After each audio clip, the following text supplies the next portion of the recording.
In March 1914, against social and religious taboo, a self-taught Indian mathematician called Srinivasa Ramanujan left his wife, family and friends in Madras to sail for England and Trinity College, Cambridge. He was 26 years old.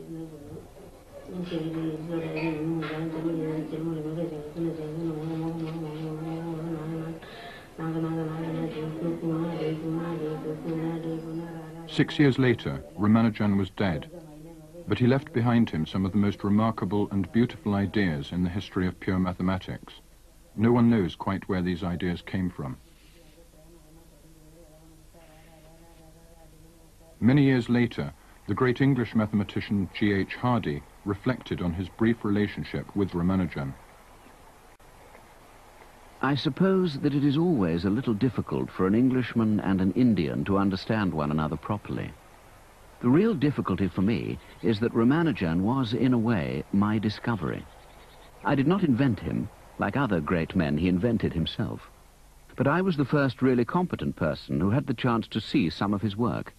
And I can still remember with satisfaction that I could recognize at once what a treasure I had found. I owe more to him than to anyone else in the world, with one exception. And my association with him is the one romantic incident in my life.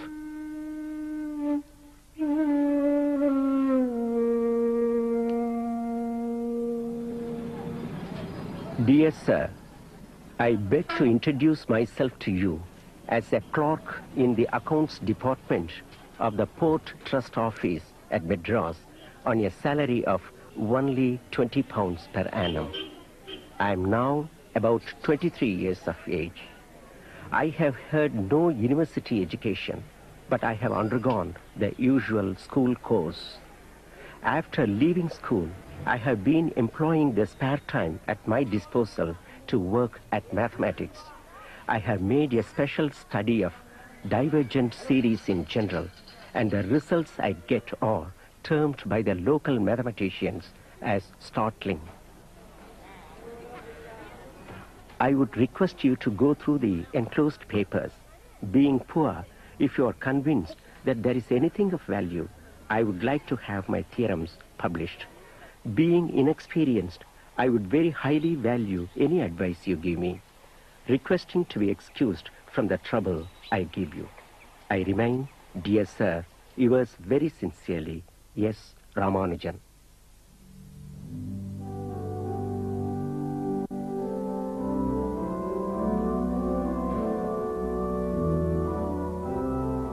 Ramanujan had addressed his letter to one of the world's elite academic institutions.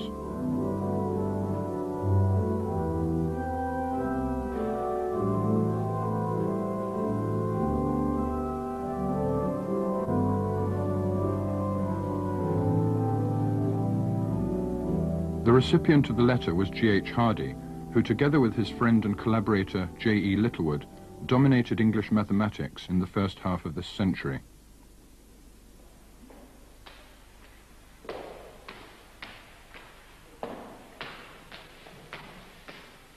Béla Balázs, a Hungarian mathematician and fellow of Trinity, was a close friend of Littlewood in his later years. Littlewood often spoke about his collaboration with Hardy and of Hardy's relationship with Ramanujan. The Hardy-Littlewood partnership is probably the greatest scientific partnership ever. And it's rather curious that though they lived in the same college, they actually collaborated by sending each other letters. They lived only about 50 yards apart, and even then porters scurried across the court carrying letters from one to the other. These letters tend to be rather impersonal, all about mathematics, and occasionally some personal details thrown in. Especially at the beginning, they were rather formal. They went like Dear Hardy and Dear Littlewood, no Christian names ever. But later they became Dear L, Dear H, and 20 years on, they almost never wrote any elocution whatsoever. They just started their mathematics. So they would say, just had an idea for lambda less than 1. I should like you to begin by trying to reconstruct the immediate reactions of an ordinary professional mathematician who receives a letter like this from an unknown Hindu clerk. The first question was whether I could recognize anything. Some of the formulae seemed vaguely familiar. I thought that as an expert in definite integrals, I could probably prove a couple of them, and did so, though with a good deal more trouble than I had expected. One or two of the formulae I found much more intriguing, and it soon became obvious that Ramanujan must possess much more general theorems, and was keeping a great deal up his sleeve. Some of the formulae defeated me completely. I had never seen anything in the least like them before. A single look at them is enough to show that they could only be written down by a mathematician of the highest class. They must be true, because if they were not true, no one would have had the imagination to invent them. Hardy began corresponding with the Indian clerk and invariably asked Littlewood for his comments on the strange formulae which arrived from Madras. I've looked at some of the other results. D is still wrong, of course, and rather a howler. 6 is correct up to x to the 33rd. 8, here is a mild verification. How maddening his letter is in the circumstances. I rather suspect he's afraid that you'll steal his work. Littlewood wrote that my hopes now are that he has much important discoveries about continuous fractions and elliptic functions. I can believe that he's at least a Jacobi. It's tremendously exciting to find somebody who turns up out of the blue and who is as good as Jacobi. I mean, that's unheard of course. It never happened before. It's unimaginable. In fact, in mathematics, almost everybody has a very good teacher. It's very rare to find an outstanding mathematician who was not taught by anybody.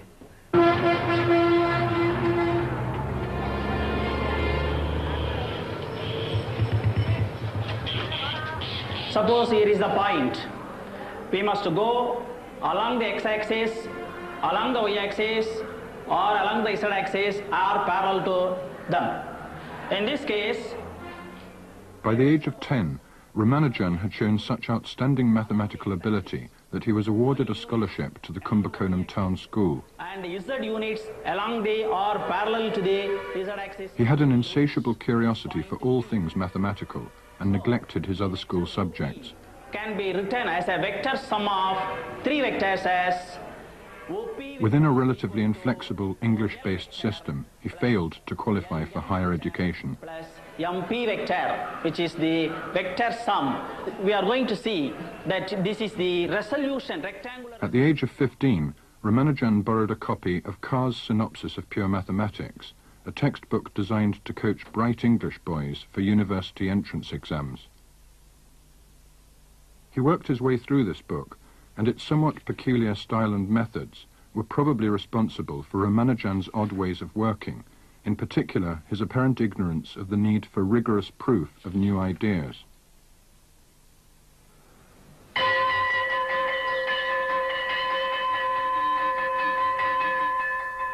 Ramanujan to Hardy, 27th February 1930. I have found in you a friend who views my labors sympathetically. This is already some encouragement to me to proceed with my onward course. You may judge me hard that I am silent on the methods of proof. It is not on account of unwillingness on my part, but because I fear I shall not be able to explain everything in a letter. I do not mean that the methods should be buried with me. It seemed to Hardy and Littlewood essential that Ramanujan be brought to Cambridge, where they could introduce him to modern mathematics and help him develop his true potential. By chance, another Trinity mathematician, E.H. Neville, was going to Madras to give a series of lectures. Hardy asked Neville to contact Ramanujan and invite him to come to England. In Madras, Neville found that Ramanujan was married to a 14-year-old girl called Janaki Amal.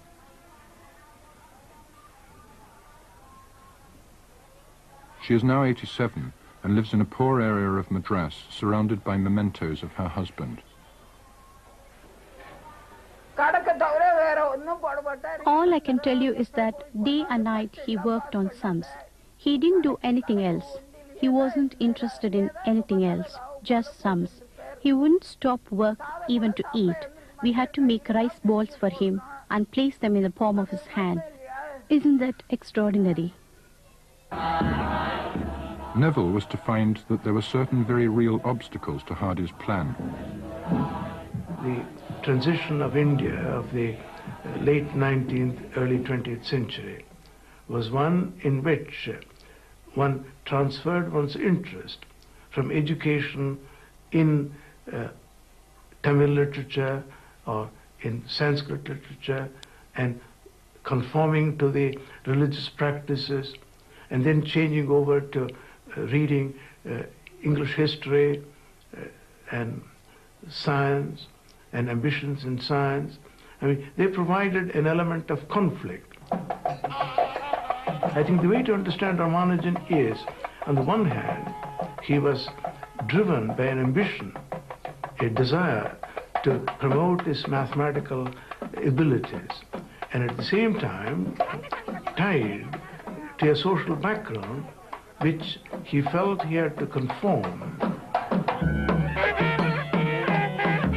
Ramanujan and his family were Brahmins, poor but extremely orthodox in matters of religious observance.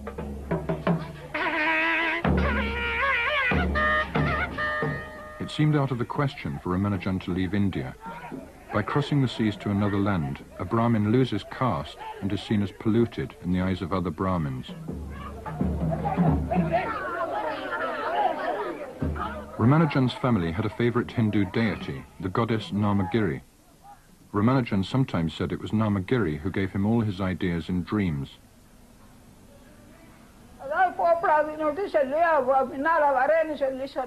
His family told him not to go, and at first he agreed not to. But then he said he was going to Namakkal to ask the goddess Namagiri for guidance. She told him to go. Yes, and now I remember. I asked if I could go with him, but he told me I was too young. Ramanujan to Hardy, 22nd January 1914.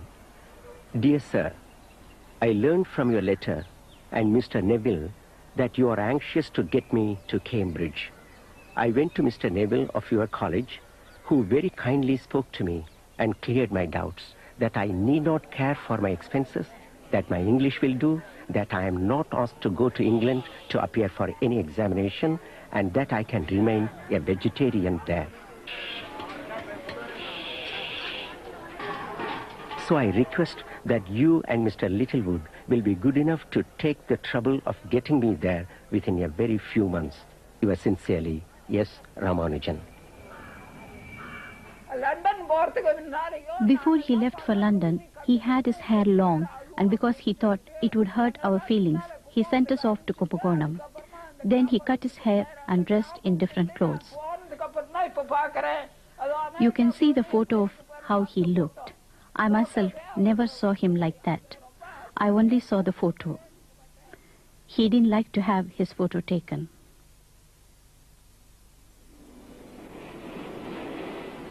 Dear Mr. Krishna Rao, reached Suez this evening.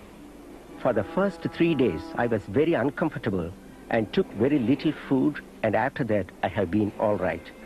The sea is very smooth and there is no fear of seasickness. I do not know whether I shall have to go to Cambridge directly or stay at London and then go. I shall write to you after I reach England and everything is definitely settled. My best compliments to your brother and warmest thanks to your uncle.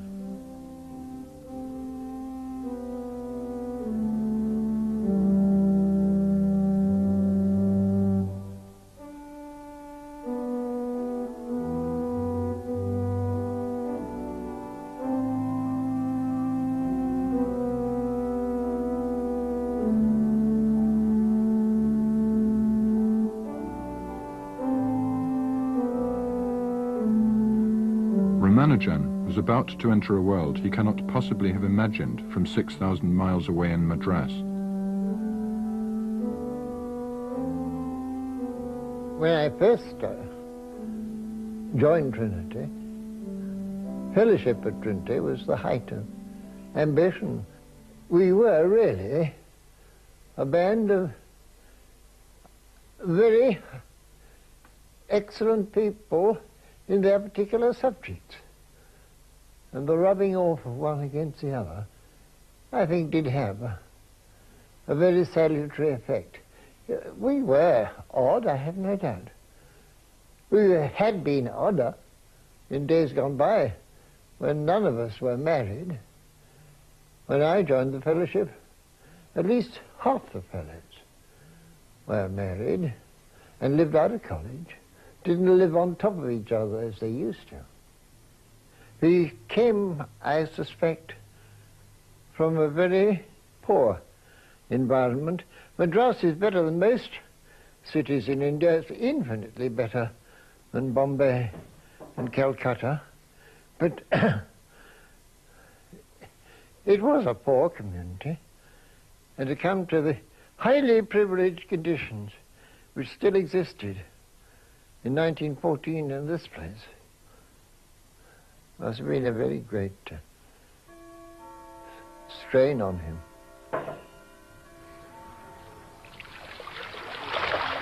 My dear Krishna Rao, please excuse me for the long delay in writing to you. Now I am somewhat accustomed to the living here. Till now, I did not feel comfortable, and I would often think, why had I come here? It is due to the difficulty of getting proper food. Had it not been for the good milk and fruits here, I would have suffered more. Mr. Hardy, Mr. Neville, and others here are very unassuming, kind, and obliging. As for my food, I have no other go but to cook myself. There is no place very near this college where I can get vegetarian food. I'll be very much obliged if you can send me some tamarind and good coconut oil by postal parcel through the cheapest route. It was not merely that he wanted to be a vegetarian, but he presumably felt compelled that the food should not be in any way made or produced by foreigners or cooked in vessels in which meat might have been cooked. And if he felt constrained to be restricted in that way, then of course he had to cook his own food. On the other hand, I mean, he was so involved in mathematics that I remember that Professor Ananda Rao, who was a contemporary of Ramanujan in Cambridge, said that he made his meals at extremely odd times because he was so occupied with his work. From the Hindu newspaper, 13th May 1914, Mr. S. Ramanujan of Madras, whose work in higher mathematics has excited the wonder of Cambridge, is now in residence at Trinity. He will read mainly with the two fellows of the college, Mr. Hardy and Mr. Littlewood. They are going through masses of work he has already done and are making some surprising discoveries in it. Ramanujan, Hardy and Littlewood have to be imagined as explorers in an exotic landscape of mathematical patterns, harmony and surprising interconnections. This landscape was their natural habitat, but it is totally impenetrable, even invisible, to the rest of us.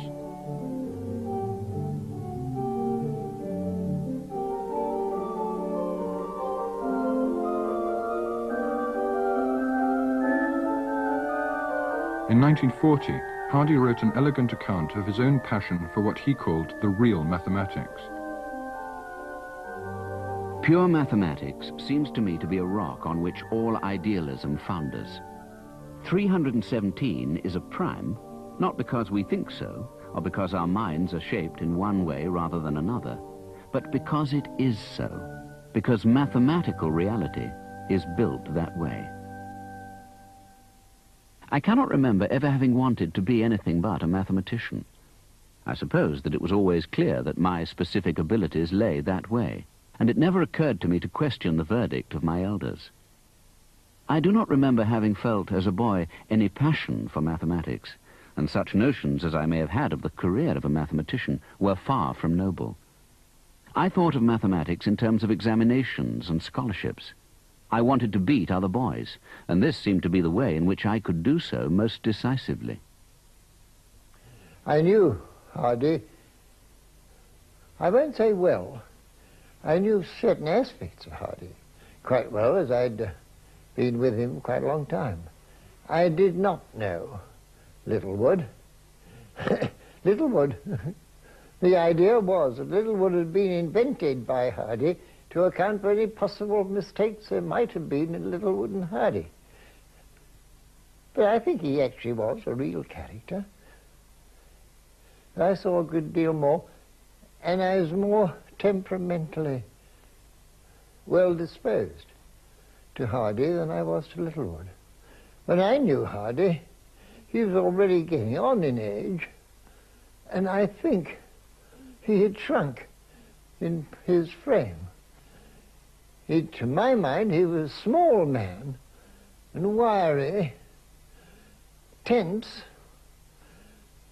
like an acrobat, always casting himself in the role of the next move, wanting to pit himself against the obstacle. If intellectual curiosity, professional pride, and ambition are the dominant incentives to research, then assuredly no one has a fairer chance of gratifying them than a mathematician. His subject is the most curious of all. There is none in which truth plays such odd pranks.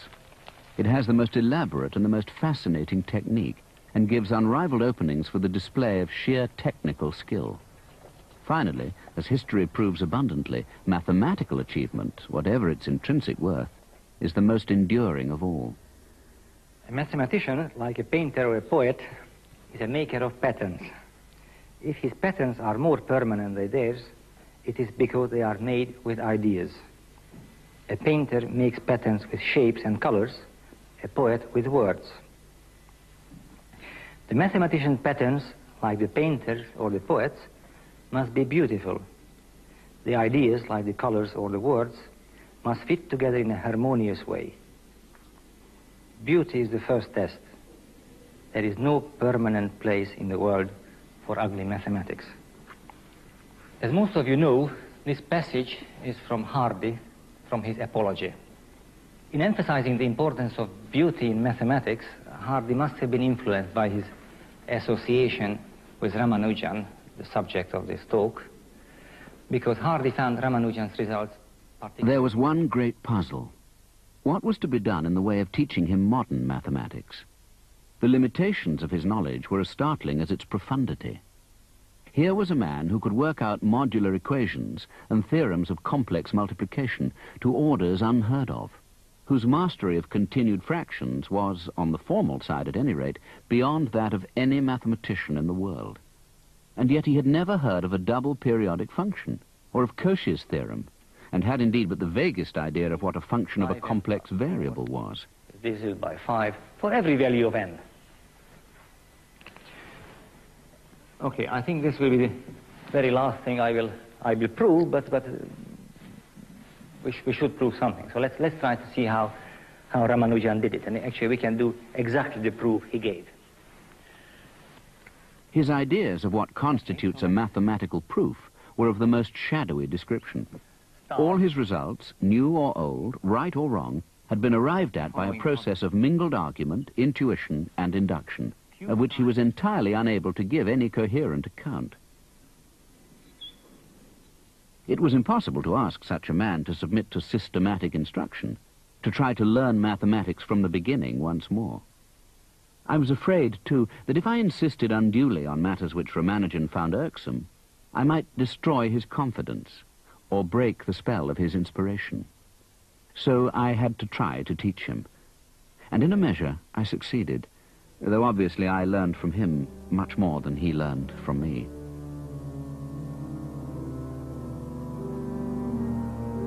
My dear Krishna Rao, I am very slowly publishing my results.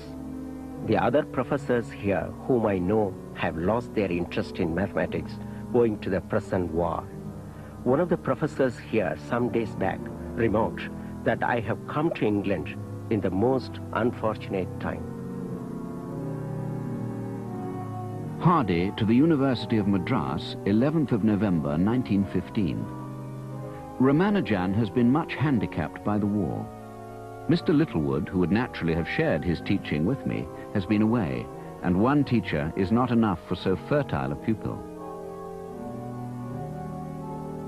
Cambridge had been transformed. Trinity College was turned into a military training camp and temporary hospital for the wounded.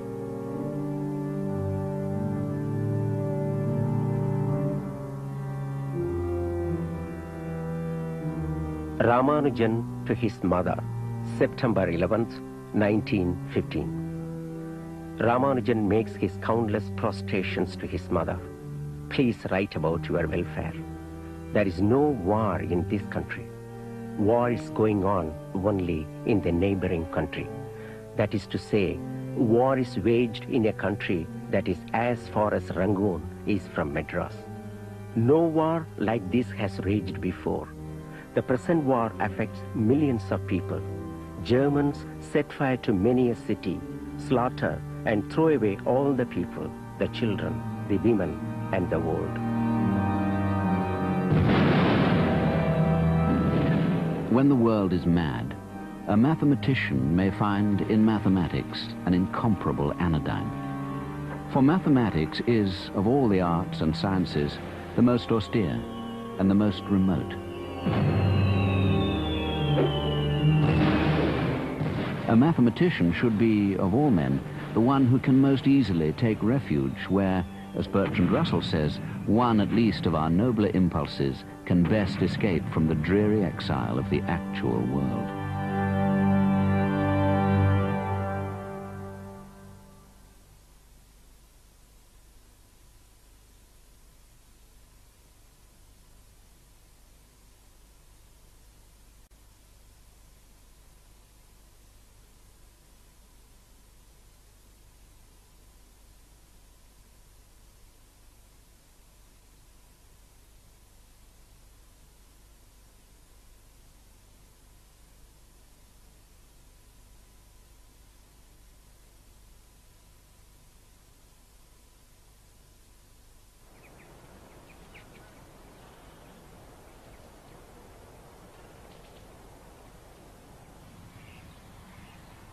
When Littlewood returned to Cambridge on leave from ballistics research, he was fascinated by what Ramanujan had been doing in his absence. There was hardly a field of formulae that Ramanujan had not enriched, in which he had not revealed unsuspected possibilities. The beauty and singularity of his results was entirely uncanny. 2 pi square root 2 sum from q goes from 1 to nu square root q. One was impressed by his extraordinary profusion, variety and power. The story of one particular result of Ramanujan's, the formula for the number of partitions of n, is a romantic one, but it resulted in a very astonishing theorem. When we think of partitioning a number, what we are talking about is breaking it up into a sum of other numbers. For example, 10 is 6 plus 4. In additive number theory, one wishes to look at all possible ways of doing this. So, for example, if we think of a small number like 4, there are 5 possible ways of doing it. 4 can be written as 4 itself, a single-term sum, 3 plus 1, 2 plus 2, 2 plus 1 plus 1, and a sum of 4 ones. There are 5 ways of doing it. As soon as you look at even slightly larger numbers, there become many more ways of doing this. Take, for example, the number 7. If we look at 7, there are 15 ways of writing 7 as sums of numbers. 7 itself, 6 plus 1, 5 plus 2, 5 plus 1 plus 1, 4 plus 3, 4 plus 2 plus 1, and 7 ones. So if we count up all the sums that we've made here, we see that the total number is 15. And generally this is denoted by the shorthand P of 7 equals 15.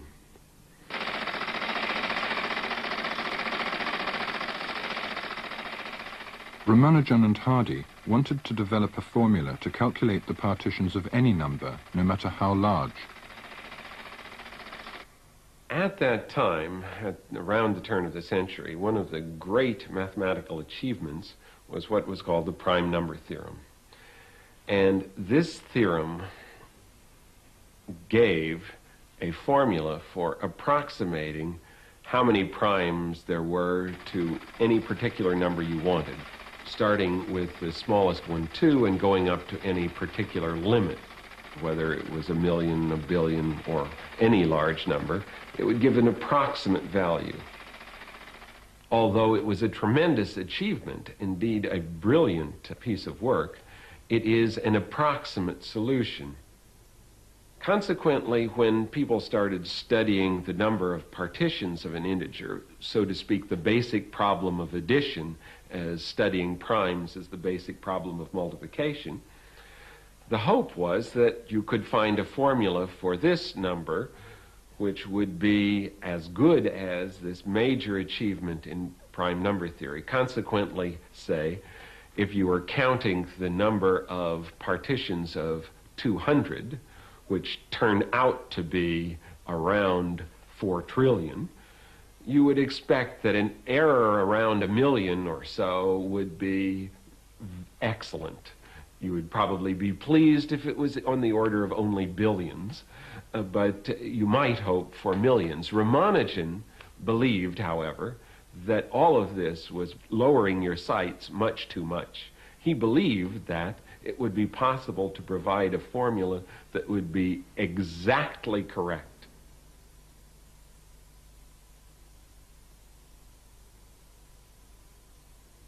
The two of them together were able to produce this formula, which they then checked against the number of ways of partitioning 200. The right answer is close to 4 trillion. They had the Major McMahon compute by hand the correct answer, which took nearly a month of time prior to high-speed computers. And when they compared their predicted answer to his, they found that their theoretical calculations came to within 0.004 of the exactly correct answer. Well, since the answer is a whole number and not a fraction, all you need to do is take their theoretical answer, drop off the fractional part, and you have the exact right answer. And this was a revolutionary and surprising achievement. The form of this formula is even more stunning. It involves transcendental numbers and expressions that seem to be totally unrelated. They might be appropriate, say, in a course on engineering or theoretical physics, but for actually counting how many ways you can add up sums to get a particular number, they seem absolutely incredible. In fact, I was stunned the first time I saw this formula. I could not believe it, and the experience of seeing it explained and understanding how it took shape really, I think, convinced me that this was the area of mathematics I wanted to pursue. Q e to the minus 2, and I'm sure even if now you asked 99.9% of the mathematicians whether they would like to prove such a result, if they do not know that it actually had been done by Hardy and Ramanujan, I suspect they would say that this is just out of the question. There is no way one can write down such a sum of products of complicated terms that actually gives you the exact value. Now, it was entirely up to Ramanujan to get it right. And then Hardy brought in all the technical skill, and he was a wonderful mathematician, and he could overcome the technical difficulties. But I believe Hardy was not the only mathematician who could have overcome those difficulties. I'm sure that Littlewood could have done it, probably Mordell could have done it, Boya could have done it. I'm sure there are quite a few people who could have played Hardy's role. But Ramanujan's role in that particular partnership, I don't think could have been played at the time by anybody else.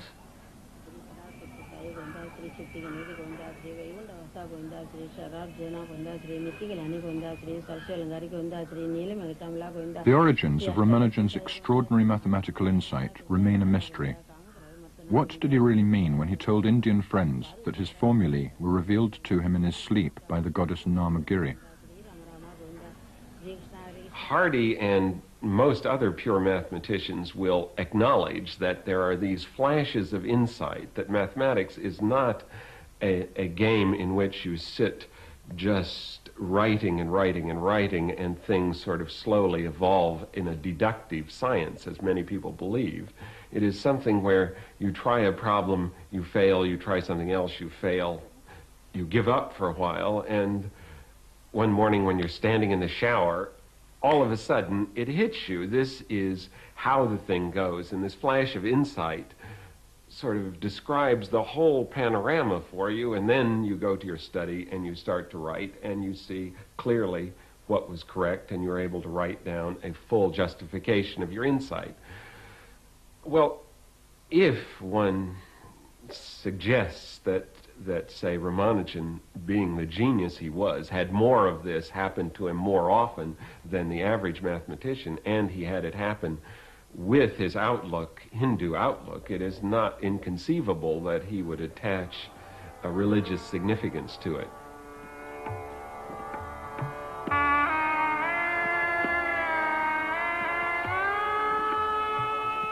I do not believe in the immemorial wisdom of the East, and the picture I want to present to you is that of a man who had his peculiarities like any other distinguished man, but a man in whose society one could take pleasure, with whom one could take tea and discuss politics or mathematics.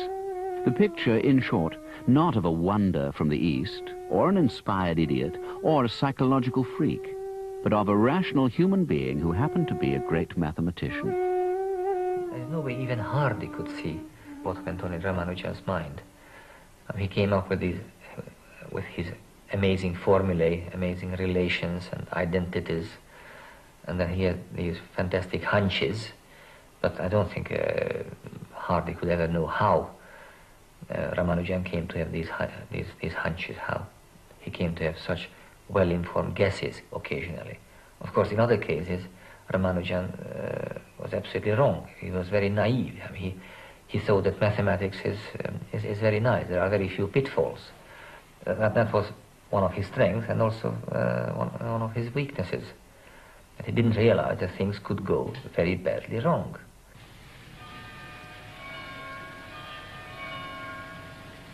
In the spring of 1917, Ramanujan fell ill, possibly with tuberculosis, a gastric ulcer, or gross vitamin deficiency caused by poor nutrition. No one was able to arrive at a precise diagnosis.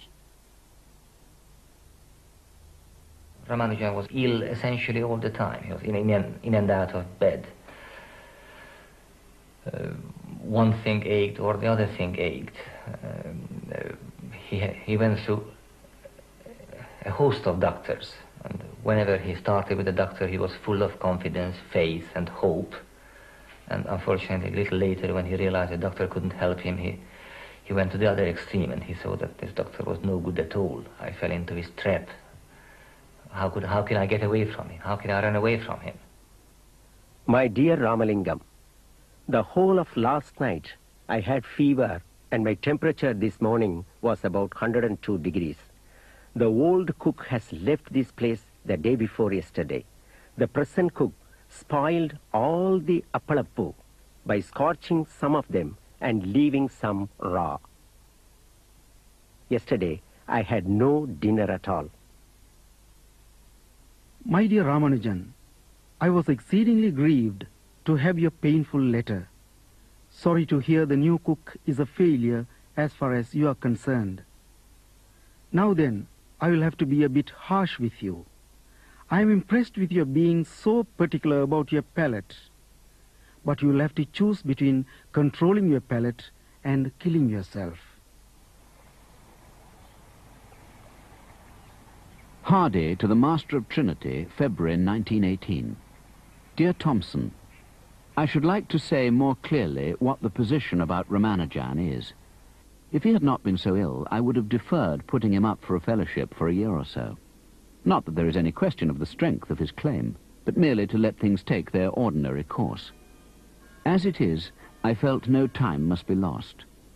For my own part, I think probably he will be alive in a year's time, and that he may recover completely. Like all Indians, he is fatalistic, and it is terribly hard to get him to take care of himself. Everyone, too, is frightened of the continual illness and solitude affecting his mind. In various sanatoria he was in, the pain he had and the mathematics he was trying to do and was enjoying completely dominated his life. In fact, at some stage, he actually had nightmares. He had nightmares in which he viewed his own abdomen, and he saw it as a function which had various singularities.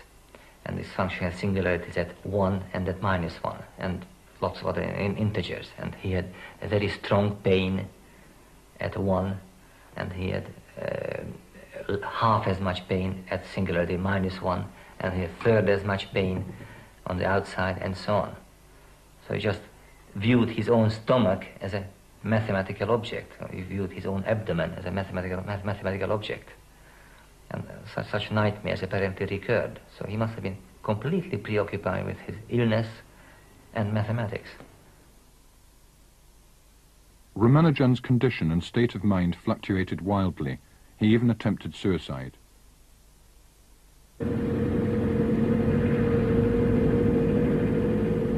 No one can understand Ramanujan who does not understand his passion for numbers in themselves. He could remember the idiosyncrasies of numbers in an almost uncanny way. It was Littlewood who said that every positive integer was one of Ramanujan's friends.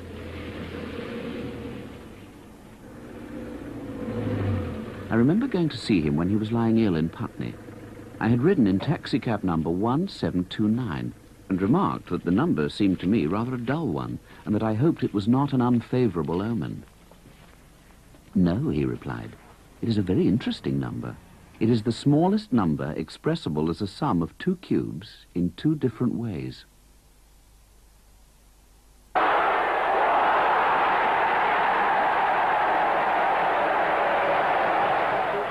With the end of the war, Ramanujan decided to go back to India, at least for a while.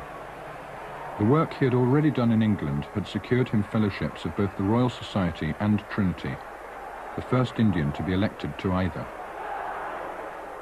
I, Srinivasa Ramanujan, elected Fellow of Trinity College, do hereby promise that I will loyally observe the statutes, ordinances, and good customs of the college, and in all things endeavor to promote its welfare. 22nd February 1919. S. Ramanujan. 5 days later, he left for India. He would never see Trinity College again. He will return to India with a scientific standing and reputation such as no Indian has enjoyed before, and I am confident that India will regard him as the treasure he is. His natural simplicity and modesty has never been affected in the least by success. Indeed, all that is wanted is to get him to realize that he really is a success.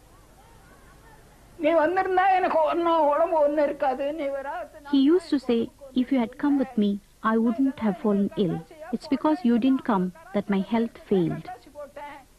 Ramanujan's last year must have been a very hard one for him.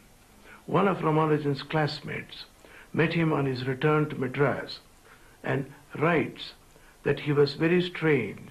He was not a very happy person the way he was before he left India.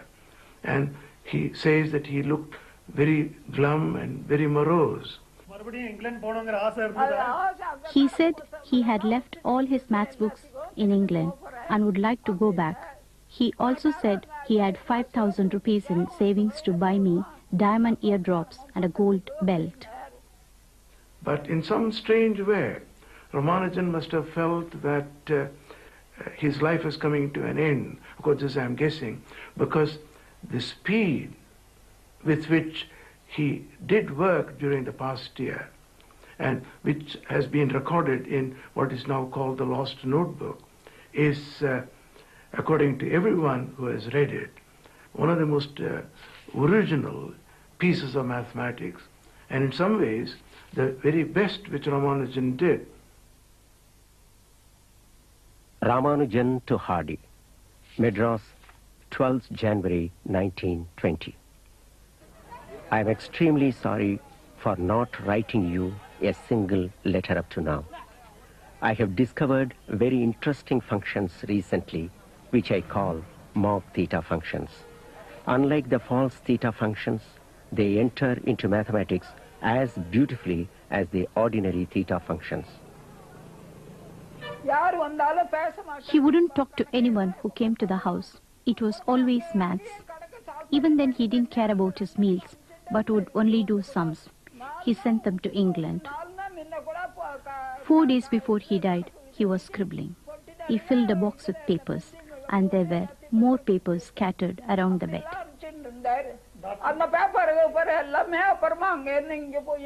The papers went here and there and changed hands. I don't know where they went. For him, in this universe, maths was everything.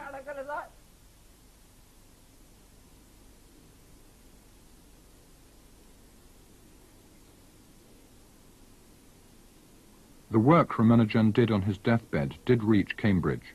His notebooks were stored in the Wren Library at Trinity for 50 years until Professor Andrews began work on them in 1976. Ramanujan was always guided by example. He would run many calculations. Indeed, in this lost notebook, probably almost half of it consists of pages that have a certain almost hysteria about them. Formulas are sort of started and stopped, tailing off in one direction. A column of figures will be added up at an angle over here. Something else will be written upside down. Nothing will be comprehensible on such a page. So you get a clear feeling that he is working from example and building this up from smaller ideas into one of these grand formulas. Of the discoveries in this notebook, I would say that prior to actually unearthing the notebook itself and seeing what was there, maybe 15 or 20% of these formulas had been discovered in some way or another by others. But the vast majority of it is not only lay undiscovered, but contains treasures of interest and significance in mathematics today. So, although one can feel tremendous sympathy for this man as he was dying, nonetheless, what he did was absolutely marvelous.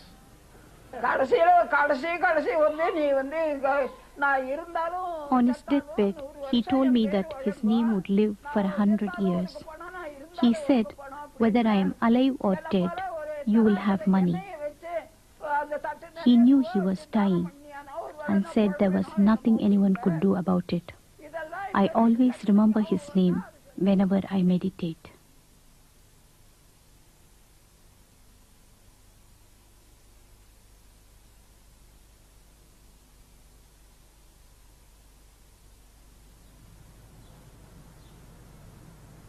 I have just heard from India that Ramanujan is dead.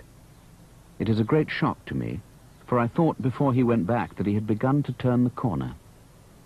Could not Trinity do something to commemorate him permanently in a small way? After all, he was a most extraordinary genius, of whom even Trinity may be justly proud.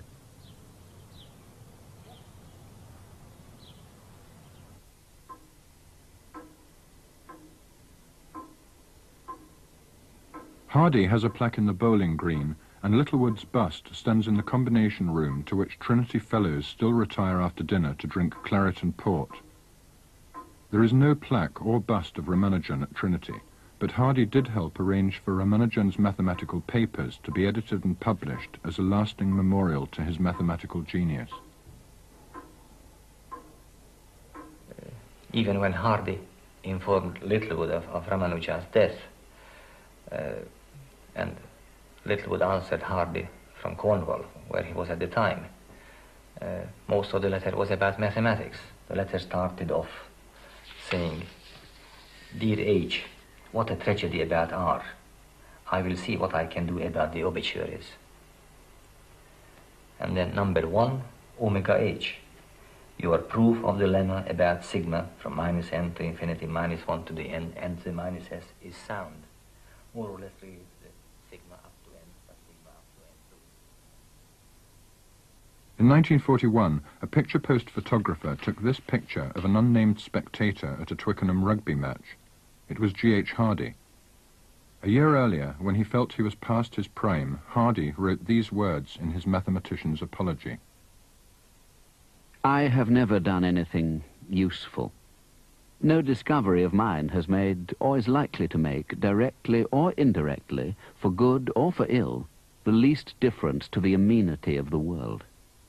Judged by all practical standards, the value of my mathematical life is nil, and outside mathematics it is trivial anyhow. The case for my life, then, or for anyone else who has been a mathematician in the same sense in which I have been one, is this, that I have added something to knowledge, and helped others to add more, and that these somethings have a value which differs in degree only, and not in kind, from that of the creations of the great mathematicians, or of any of the other artists, great or small, who have left some kind of memorial behind them.